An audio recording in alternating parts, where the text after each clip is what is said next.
Unit conversions trip up more STEM students than almost anything else. I've seen people lose points not because they didn't understand the science, but because they got stuck on units. In this video, I'll show you the simplest method that works every single time, so you'll never get stuck again. Here's how the factor label method works. Think of units as if they're algebra. You can multiply them, divide them, and cancel them, just like variables. You always start with the number and unit you were given. Then you multiply by a conversion factor, which is just a fraction equal to 1. Like 60 seconds over a minute or 100 centimeters over a meter.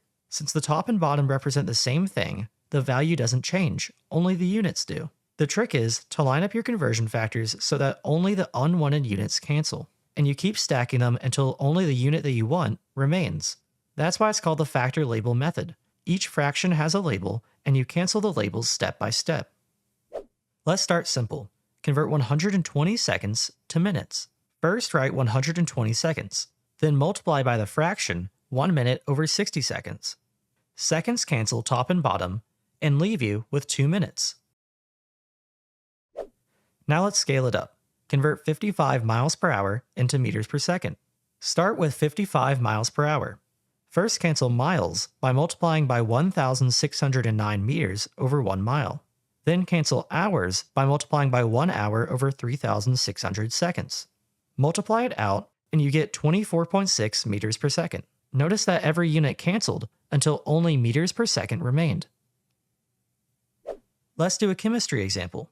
Convert 0.75 moles of oxygen gas into grams. Start with 0.75 moles of O2, then multiply by the molar mass, 32 grams per mole. The moles cancel out, and you're left with grams.